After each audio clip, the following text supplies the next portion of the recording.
Olá, estudante! Seja bem-vindo à disciplina de língua inglesa. Sou o professor Davidson Ricardo e hoje vamos trazer algumas informações importantes relacionadas ao estudo da língua inglesa e para o seu desenvolvimento profissional. Para isso, estou aqui com o professor Felipe Casado, nosso entrevistado de hoje, e a gente vai abordar juntos algumas temáticas importantes para o seu desenvolvimento, como a importância da língua inglesa para o mercado de trabalho, falar sobre as 4 habilidades da língua inglesa, as dicas para ampliar o seu vocabulário, algumas dicas para você aprimorar suas técnicas de leitura e também algumas dicas para você escrever, como preparar alguns documentos específicos em inglês, certo? O professor Felipe Casado de Lucena, ele é doutor em ciência da linguagem, ele é mestre em linguística e também tem graduação em língua portuguesa. Já trabalha há algum tempo com o ensino da língua inglesa, tanto técnico, profissional, graduação, especialização, é docente, professor docente do curso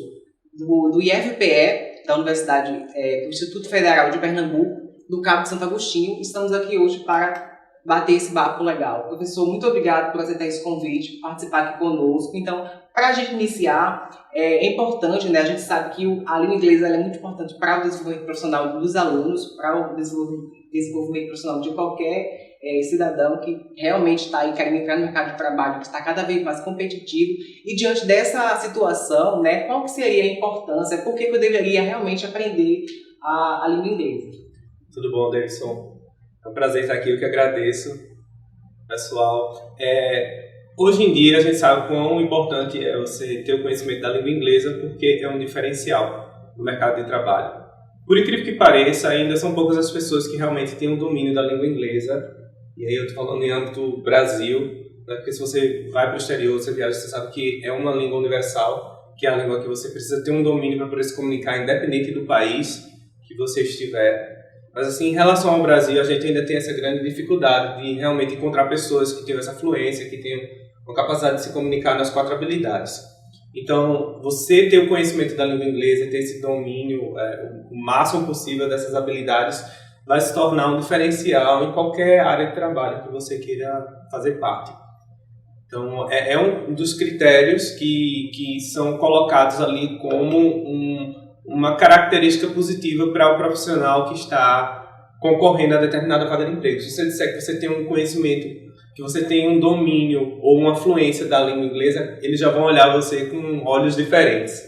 Então, eu costumo sempre dizer isso aos meus alunos, estimular para que eles sempre permaneçam estudando inglês, sempre aprimorando os conhecimentos, porque aquilo ali vai ser realmente um diferencial no futuro deles. Certo, professor. Realmente muito importante, né, o uso dessa língua, tanto para o seu desenvolvimento profissional quanto para o mercado de trabalho, até mesmo também alguns concursos, né, algumas seleções para mestrados exigem que o aluno ele tenha esse conhecimento para conseguir se relacionar, para produzir melhor, para ampliar seus conhecimentos também, conhecer novas culturas, né? E diante desse desenvolvimento, algumas habilidades elas são cobradas, né, para o ensino da língua inglesa. Quais seriam essas habilidades? Essas habilidades eu poderia estudá-las separadamente ou deveria estudar em conjunto? Existe alguma forma, algum método para aprender essas habilidades da língua inglesa? Quando a gente fala em ensino, aprendizagem de língua inglesa, a gente tem que pensar qual é o objetivo do aluno. Então, por exemplo, se eu pretendo viajar, se eu pretendo ter uma oportunidade, um intercâmbio, ou simplesmente eu pretendo viajar de férias para um país, eu vou precisar dominar determinadas habilidades da língua inglesa para poder me comunicar numa região, né, num determinado país. Se a minha intenção é, por exemplo, somente prestar uma prova de mestrado, de doutorado, eu vou precisar dominar determinadas habilidades também. Ou se eu sou de determinada área, eu também vou utilizar o inglês muito mais, uma habilidade específica para a minha área de trabalho. Então, o conhecimento dessas habilidades vai depender muito do seu interesse, do seu objetivo. Então, dependendo do curso, dependendo do objetivo, você pode trabalhar essas habilidades de maneira isolada. Por exemplo, quando a gente fala em inglês instrumental, na verdade hoje a gente tem utilizado muito mais um outro termo, em vez de inglês instrumental, a gente usa inglês para fins específicos. Porque se, por exemplo, o meu curso é de administração, eu vou utilizar mais o inglês para quê? De repente eu vou utilizar muito mais o inglês para uma leitura, ou talvez para uma produção escrita e talvez menos para fala e para escuta. Mas se o meu curso é um curso de hospedagem, de hotelaria, eu vou utilizar muito mais as 4 habilidades. Vou utilizar o inglês falado, o inglês escrito, vou utilizar a leitura e vou precisar ter um bom listening, que é a escuta. Então, dependendo da sua área de atuação, você vai utilizar muito mais uma habilidade do que outra. E aí, dependendo do curso também, o professor ele vai focar muito mais no ensino de uma determinada habilidade do que no ensino de outra habilidade. Agora, se o seu intuito, o seu objetivo é realmente aprender o inglês comunicativo, e aí, nesse caso, você precisa se debruçar na aprendizagem dessas 4 habilidades, então, reading, writing, speaking e listening, que são as 4 habilidades. Né? E aí, para você se tornar fluente em inglês, você precisa realmente ter um conhecimento muito maior dessas habilidades. Agora, se você vai somente ter um tipo de vivência em outro país, em que você não vai precisar produzir textos, em que você não vai precisar ter uma relação mais aproximada com a escrita, então você tendo a fluência do speaking e do listening, e a capacidade de listening apurada, já vai ser bastante positivo para você nessa experiência. Entendi, professor. E nesse caso, qual seria a melhor forma de eu ampliar o meu vocabulário, né? Eu tô ali, eu quero me comunicar, eu quero escrever em inglês, mas eu preciso ter um vocabulário, uma base, né?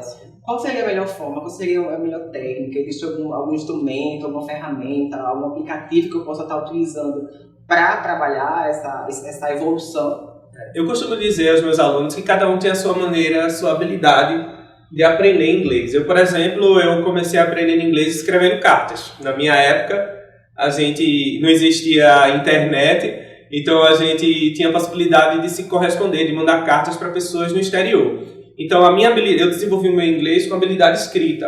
Eu escrevia cartas, recebia cartas de pessoas do exterior, lia, entendia, ampliava o meu vocabulário e aquilo ali me permitia produzir mais. Com o tempo eu comecei a participar de organizações internacionais, organizações sociais internacionais, que recebiam pessoas de fora. E aí eu tinha um contato direto com essas pessoas. E aí eu aprendi o meu speaking, eu desenvolvi a minha capacidade de falar em inglês a partir do contato com pessoas estrangeiras. Ou seja, falando, abrindo a boca, cometendo erros e aprendendo com os meus erros e aprendendo a partir desse contato com pessoas de fora. Mas tem pessoas que são extremamente habilidosas, por exemplo, para aprender com música. Então, tem pessoas que têm uma capacidade, eu conheço pessoas que elas são fluentes em inglês somente a partir da escuta de música. Né? Então, são pessoas que elas têm essa sensibilidade para a música e isso permite com que ela consiga, a partir do estudo da letra e a partir do som, né, do listening, ter uma habilidade, desenvolver essa habilidade. Assim como também eu conheço pessoas que aprendem e que se tornam fluentes em inglês somente com games online, jogando, através dos chats, né, das conversas, do vocabulário. Então, isso eu acho que é mais uma questão de sensibilidade de cada um. Tem pessoas que preferem aprender a partir do estudo da gramática, ou a partir da leitura, ou a partir da escrita. Essa é uma questão muito pessoal. Eu vejo que é mais uma questão de sensibilidade. Se você vai para um curso de inglês, obviamente você vai trabalhar essas 4 habilidades e todas essas questões elas são desenvolvidas, porque numa aula você trabalha gamificação, você trabalha música, você trabalha jogos, enfim, você trabalha gramática também, principalmente. Então, numa aula de um curso de inglês, você tem a capacidade e a possibilidade de desenvolver as suas habilidades a partir dessa gama de fatores. Existe um aplicativo que é bem conhecido, que é o Duolingo. Eu até sugiro que vocês também consigam. Esse aplicativo ele é importante para você também ampliar o vocabulário, professor? Assim como o Duolingo é um aplicativo que ele trabalha muito com esse processo de gamificação. Que ele trabalha é um aplicativo que ele traz questões, né, perguntas, e ele é uma espécie de competição, de disputa. Ele tem essa jogabilidade, essa característica que é bem marcante do Duolingo, que são essas questões, que são desafios. Ele é um jogo de desafio. Mas assim como o Duolingo, existem vários outros aplicativos hoje em dia que permitem que você possa desenvolver suas habilidades. Existem aplicativos que são como uma rede social. em que você posta lá suas atividades e uma pessoa de outro país, um nativo de língua inglesa, ele vai lá, corrige as suas atividades, ele dá sugestões, pode gravar o áudio com a pronúncia adequada. Então, hoje existem vários aplicativos de acordo com as suas necessidades. Não só esses como o Duolingo, que tem essa questão do desafio para que você possa vencer essas etapas, que é típico da gamificação, como também esses aplicativos são mais parecidos com a rede social, que resgata muito essa questão da conversação, de você conversar com um nativo, que é muito o que eu vivi naquela época que não existia internet, que era esse contato direto com uma pessoa de outro país, que possibilita, né, um aprendizado maior. Assim como também existem plataformas online, sites que disponibilizam cursos de inglês de forma gratuita, e também pagam, se caso você queira fazer um curso bem específico na sua área, por exemplo, inglês para jornalismo. Então você vai lá, você pode procurar um desses cursos e aí você, graças a Deus, a gente tem essa gama de opções. Então, você tocou na questão de a gente definir qual o objetivo realmente do que a gente quer para usar, para realmente buscar a aprendizagem da língua inglesa. E nesse caso, voltado para o inglês técnico, inglês mais apropriado para uma profissão, por exemplo, existem algumas técnicas de inglês instrumental, por exemplo, uma técnica de leitura. Quais seriam essas técnicas de leitura para que a gente pudesse desenvolver melhor essas técnicas? No inglês, para fins específicos, a gente pode trabalhar as 4 habilidades. Aí, como eu já tinha mencionado, dependendo do curso, a gente vai focar mais em uma habilidade do que em outra. Então, quando a gente trabalha, por exemplo, no inglês para fins específicos, cujo foco é a leitura, então existe uma série de habilidades e aí os alunos, no primeiro dia de aula, geralmente os alunos se assustam. Eu não sei ler, eu não sei nada de inglês, não sei nada de gramática, não sei nada de vocabulário. Eu disse, mas eu vou ensinar a vocês uma estratégia que é exatamente de você ter essa capacidade de leitura, mesmo sem você ter o total domínio da língua inglesa. São estratégias essas que a gente usa também para o português. Por exemplo, quando a gente vai fazer uma prova de concurso, e as provas de português, por exemplo, elas trazem textos enormes, e você não tem tempo suficiente para ler todos aqueles textos de uma vez só. Então você lança a mão de estratégias para que a sua leitura ela seja mais rápida e seja mais eficaz. Então, você opta por passar a vista e dar uma lida para descobrir qual é o conteúdo geral. A temática é essa. Então você lê rapidamente o texto só para sentir, para ter uma noção de qual é o texto, né, sobre o que é que ele fala. Ou você vai diretamente para as perguntas e a partir das perguntas você busca as respostas no texto. Tudo isso são habilidades de leitura que facilitam esse processo e que permitem que a gente perca menos tempo com a leitura, perca menos tempo se envolvendo tanto com uma leitura mais aprofundada. Apesar que a leitura aprofundada ela também é uma estratégia de leitura, mas enfim, dependendo da sua necessidade, você pode utilizar outras estratégias. Então, no inglês, para o inglês, a gente utiliza bastante algumas estratégias que são importantes, como scanning, a gente também tem predictions, a gente tem também a identificação de falsos cognatos, de cognatos e falsos cognatos. Na verdade, a gente identifica os cognatos. A gente tem que ter cuidado com os falsos cognatos, mas nesse processo de estratégia de leitura a gente identifica os cognatos. E a gente também identifica palavras-chave, a gente também tem que ativar um conhecimento prévio sobre determinado assunto. E aí essas estratégias elas vão nos dando essa habilidade para a leitura. Por exemplo, o skimming é uma estratégia de leitura em que você vai fazer uma rápida leitura do texto somente para você sentir qual é a temática apresentada. Então, isso são segundos que você faz. Você não se debruça por muito tempo naquela leitura rápida somente para você averiguar qual é a temática, sentir se o texto está fácil, se o texto está difícil, qual é a abordagem. Isso é o skimming. O scanning é um segundo tipo de leitura que ela é mais específica.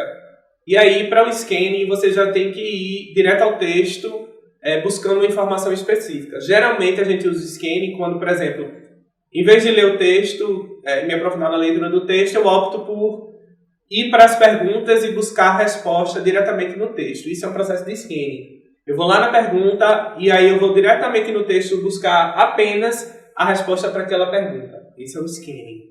Então, o conhecimento prévio, todos nós temos conhecimento prévio sobre determinados assuntos. Então, a partir do momento que eu me deparo com um texto, eu ativo um certo conhecimento prévio da língua inglesa, por exemplo, quem já estudou inglês alguma vez na vida já tem reconhece já algumas palavras, já reconhece algum conhecimento ali. E aí pode ativar esse conhecimento para poder entender melhor os textos. Outra coisa também é o reconhecimento dos cognatos. Os cognatos são aquelas palavras em língua inglesa que são muito parecidas com o português e elas têm o mesmo significado. E aí, idea, por exemplo, se escreve quase igual ao português, né? E tem o mesmo significado de ideia. Então, quando você reconhece essas palavras, isso facilita o entendimento. E aí, é importante a gente salientar que, assim como a leitura de um texto em língua portuguesa, a gente não é obrigado a conhecer todas as palavras. Quando você lê um texto, você obrigatoriamente não vai conhecer todas as palavras em língua portuguesa, porque a gente não tem esse conhecimento infinito da língua. Nem eu, que sou professor também de língua portuguesa, eu sou obrigado a conhecer todas as palavras, porque as palavras estão muito relacionadas com o uso no nosso cotidiano, com o nosso contexto também de trabalho, a nossa vivência e tudo mais. Então, quando a gente se depara com um texto em português, a gente vai sempre desconhecer uma palavra ou outra, a gente vai recorrer ao dicionário e tudo mais. Em inglês é a mesma coisa. Então, o uso do dicionário em língua inglesa, ele funciona dessa maneira, para que quando a gente não reconhecer determinada palavra, a gente vá até ela e busque esse significado.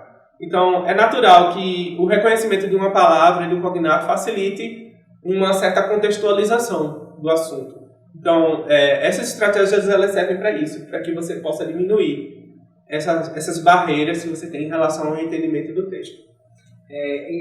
Você tocou num ponto importante, que é a questão desses falsos cognatos e também dos cognatos, Isso. Né? São os verdadeiros cognatos, né? E é importante também a ampliação do vocabulário, né? Principalmente relacionado a esses falsos cognatos, para você não cair em pegadinhas. Sim, né? Aluno, você vai ver uma imagem agora, uma situação em que uma pessoa, né, nesse caso, certamente uma pessoa que não é nativa da língua inglesa, e que ela realmente entendeu o sentido oposto dessa imagem. Você pode observar aí na tela, né? Observe que a imagem que está escrita é o push, né? E pra gente aqui no Brasil, puxar, né, remete, parece que a gente está pedindo pra gente puxar. Então a situação é um tanto engraçada, né, dentro dessa situação. O não conhecimento de determinadas palavras em inglês, no caso, palavras que são falsas cognatas, são essas palavras que elas parecem, mas não são, pode ocasionar determinadas situações como essa, né? E essa questão, esse exemplo da porta, que a gente tem pull para empurrar, aliás, push para empurrar e pull para puxar, ele pode ocasionar exatamente esse mau entendimento. Tem alguns exemplos aí que aparecem para você na tela, e o professor também vai estar ajudando para a gente, né, que relacionado também ao falso cognato. Algumas palavras, né, que parecem, mas não são. Por exemplo, está escrito ali o she intends to go to college. Né, professor? O que seria exatamente aquele colégio ali no final? Seria colégio? A gente tem aí, Davidson, no caso, dois falsos cognatos. A gente tem o verbo to intend, que não é entender. A gente pode pensar em to intend, she intends, ela entende. Não, entende, ela tem a pretensão. Tem a pretensão de algo. E college não é colégio, ele está mais relacionado para uma faculdade, é um ensino já após esse período colégio, né? E a de baixo, que diz assim, she must be at the library. Library, você poderia entender como livraria, né? Mas é a biblioteca, certo? Então, são dois exemplos que eles apresentam realmente falsos cognatos, que podem complicar o entendimento. A gente também trabalha na língua inglesa a questão da coesão e da coerência. Né? Sim. E alguns conectivos também que pode estar auxiliando na hora de produzir um texto, né? Até mesmo você falou da sua experiência de aprender inglês, você teve que passar por isso, escrevendo cartas e lendo cartas. Isso foi importante, a questão da coesão e coerência. Assim como também português, para quem estuda português, a coesão e coerência e conectivos também são muito importantes. Sim. Mas o que isso teria a acrescentar? A coesão e a coerência, e aí fazendo uma relação... Eu sempre faço essa relação com a língua portuguesa, porque nós estamos trabalhando em inglês mais técnico, em inglês para fins específicos. E eu percebo que, a partir do momento que a gente trabalha muito a questão da leitura, o conhecimento, quanto maior for o seu conhecimento da língua portuguesa, maior vai ser o seu entendimento também da língua inglesa em relação a essas técnicas, em relação a esses aspectos mais gramaticais. Então, a coesão e a coerência em português já é algo extremamente importante. Porque quando a gente corrige uma redação em língua portuguesa, o que a gente mais percebe nos alunos não é exatamente problemas, obviamente existem os problemas com ortografia, mas os problemas que mais interferem no entendimento dos textos são os problemas relacionados à coesão e coerência, que é a articulação das palavras, a articulação das frases, a composição, a estrutura do texto, a organização, essa liga entre as partes de um texto, que isso se chama coesão, né? A maneira como eu conecto essas partes do texto, que terminou afetando a coerência, e a coerência é o entendimento geral. Então, quando eu digo que algo não é coerente, isso é incoerente para mim, é porque não faz sentido. Eu não entendi porque não fez sentido. Então, essas duas estratégias, elas estão relacionadas, e imagine, no inglês também. Né? Então, se você não utiliza adequadamente, por exemplo, os pronomes relativos, então, possivelmente, você terá um problema ali de coesão que vai ocasionar um problema de coerência. Então, no estudo dessas estratégias de língua inglesa também, principalmente para a leitura, a gente também precisa trabalhar estratégias de coesão, que são principalmente a utilização de pronomes relativos, a gente utiliza também os sinônimos também, expressões que a gente pode substituir, termos genéricos, todos eles são elementos que são utilizados como elementos de coesão e que estabelecem a coerência do texto, e eles também precisam ser trabalhados em inglês. Certo. Em relação a alguns modelos de textos que são trabalhados, como o Job Application, LERA, né? O Letters of Apology Invitation. A gente tem uma tendência, como é um inglês mais profissional, a trabalhar gêneros textuais, porque quando a gente trabalha texto, a gente tem que pensar quais são os gêneros textuais que estão mais relacionados àquela profissão. Então, se eu trabalhar o inglês para fins específicos voltado para uma área, sei lá, de administração, área de hospedagem, hotelaria, ou de logística, ou até meio ambiente, eu tenho que pensar quais são os gêneros textuais com os quais eu vou me deparar na minha área profissional. Então, geralmente, os gêneros textuais que a gente trabalha aí são currículo, né, um relatório, seria um artigo, né, porque principalmente no meio acadêmico a gente vai precisar ler muito artigo em língua inglesa. A gente sabe que se você vai tentar um mestrado, um doutorado, quanto maior for o grau, maior vai ser a dificuldade também, vai ser a necessidade de você ter essa proficiência de leitura em língua inglesa. E aí, os artigos, as monografias, as dissertações, as teses em inglês vão exigir esse conhecimento desse tipo de gênero acadêmico. Mas, principalmente, formulário, declaração, como eu já disse, relatório, ou uma carta de apresentação. Mas se você vai, sei lá, vai tentar um intercâmbio, você precisa fazer uma carta de apresentação em inglês e tudo mais. São gêneros que são essenciais para um profissional. Então, aluno, você acabou de ver várias informações importantes, relevantes, robustas, dicas valiosíssimas para que você consiga desenvolver a sua habilidade de acordo com o seu objetivo aqui.